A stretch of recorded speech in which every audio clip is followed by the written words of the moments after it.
Bonjour, je m'appelle Jean-Philippe Pelletier, je suis responsable avec mes équipes de la portion du REM en construction. Dans cette capsule, on vous explique notre démarche pour la prise en charge de l'enjeu du bruit.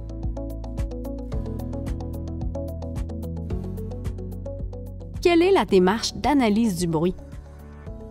Le projet du REM doit suivre un cadre réglementaire imposé par le gouvernement du Québec qui fixe les exigences pour le suivi du bruit du REM.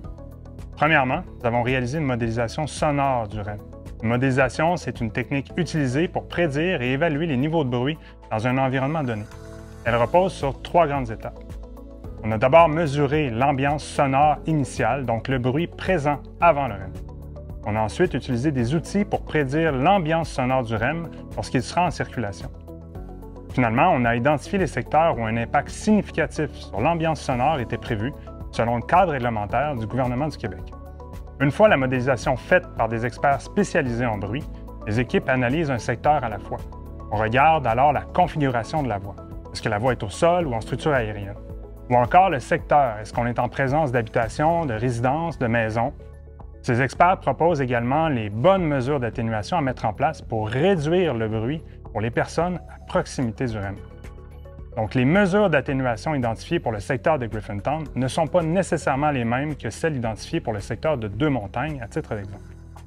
Enfin, le cadre réglementaire prévoit qu'un suivi sonore soit réalisé régulièrement dès la mise en service du REM.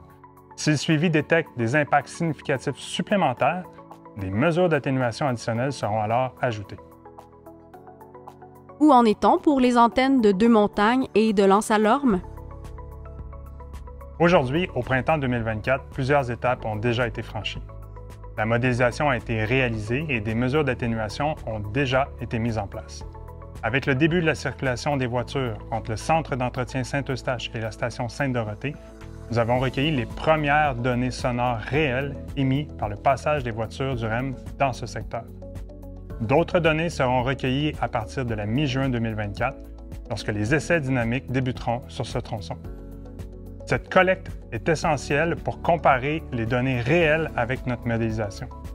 En fonction des résultats, des mesures d'atténuation supplémentaires pourraient être ajoutées. Enfin, tout le travail d'analyse qui aura été fait entre Deux-Montagnes et Laval permettra de recueillir suffisamment d'informations pour comparer les résultats de la modélisation sur les autres secteurs, puisque la configuration des voies est similaire. Nous reviendrons publiquement dans les prochaines semaines avec le résultat de notre analyse. Si ce n'est pas déjà fait, je vous invite à visionner nos 2 autres capsules de cette série et si vous souhaitez en savoir plus sur le bruit du REM en opération, visitez rem.info/bruit ou communiquez avec notre équipe à l'adresse courriel construction@rem.info.